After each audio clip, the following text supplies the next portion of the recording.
on Twitter, on Twitch TV, and in glorious high definition on YouTube. This is Barn in Effect.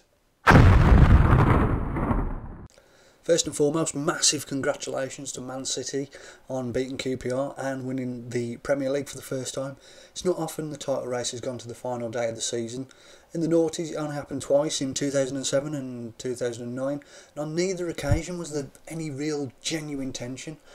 Manchester United survived a couple of scares in 2008 at Wigan, but they won 2-0 comfortably at the end. In 2010, Chelsea romped to an 8-0 victory over Wigan at Stamford Bridge. And you know, there was a pointless win versus Stoke 4-0 at home. There were more nail biters in the 90s, but nothing had this kind of tension at all. City struggled to break the visitors down for much of the first half hour, but Zabaleta's bulldozing run and shot, helped in by the limp hand of Panic Eddie, put them at ease just before the break. They were stunned though when Joleon Lescott's awful error allowed Cissé through for an equaliser. And then, well, what can we say about Barton?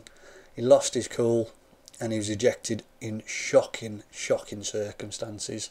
But despite that setback, QPR dumbfounded the host with a lethal counter-attacking football. And, you know, City threw everything at a response.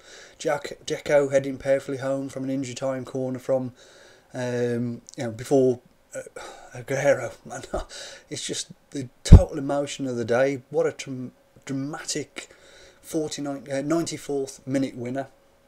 Roberto Mancini fielded an unchanged team, but again recalled the controversial striker Balotelli from the bench.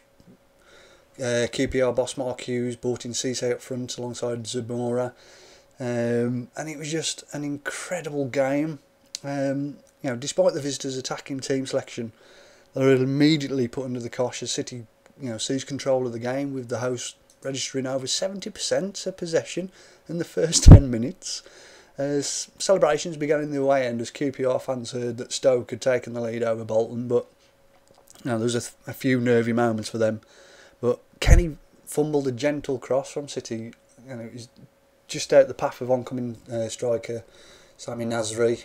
By and large, though, QPR were resisting and they were doing really well. Mancini's men struggling to get past the sheer numbers of the back four and essentially a six-man midfield. Frustrations grew, and then obviously they heard about Wayne Rooney's strike for United, and the support became really tense. City found the breakthrough 6 minutes before time. Zabaleta battled through several defenders before blasting a slight angle, shot towards goal. Kenny got a hand to it, but it was a bit limp-handed. Really pushed it over the over his head and into the net, and the pressure was relieved. You could tell that the support was there now. It was like we're going to win this. And in the second half, City came out of the blocks really well, immediately pushing for another goal. But it led to nothing. And I think it was 3 minutes after the break, the nightmare came, and it was an innocuous ball. Really, Lescott's header was weak and uncontrolled, and dropping backwards perfectly into the pass of Cissé, who seized on it with no hesitation, and he just buried the equaliser.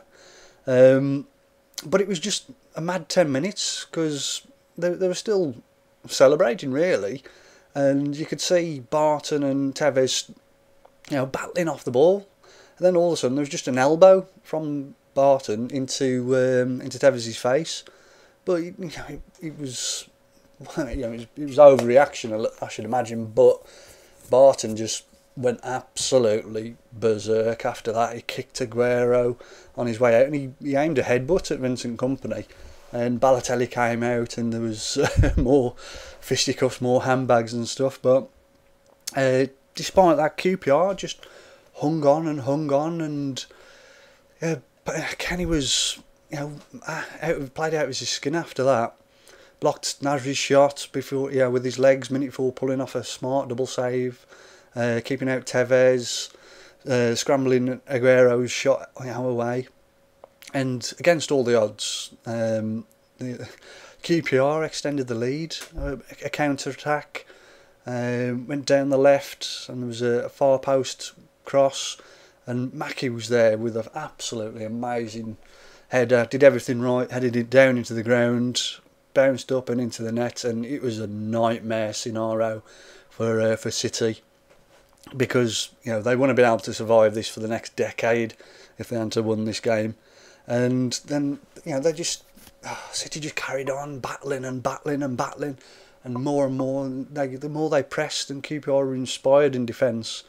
But it wasn't until stoppage time, and Dzeko rose from was at the umpteenth corner to provide hope at the last moment with an unstoppable header. It was absolutely amazing and inspired. The football gods just blessed them. They just carried on battling and battling, and one of the most historic comebacks right at the death. Balotelli, slipped a ball to Aguero inside the area, and the Argentinian just slid into space before, it was just a beautiful finish, and it was fitting way to end a match. The stats were just incredible. The shots on target, the possession, it was just amazing. So there's some massive rivalries, and City and United is obviously one of them. And to say that Man United were celebrating after their final whistle, because with 4 minutes to go, deep into injury time, deep into injury time, they must have thought they'd won it. And then Dzeko scoring in 90 minutes plus 2. Even so, they go, oh well, at least they've drawn, we've still won, we've got it. And then Aguero, 90 plus 4 to give City the win. Unbelievable. So massive congratulations to City, but also commiserations to Man United. And a lot of them were very good losers, and vowed to be back next year stronger. So here's all to the next Premiership season next year. I'm all supporting myself, so hopefully one season in the Championship and we back up. Final word, massive congratulations to City, new Premiership champions.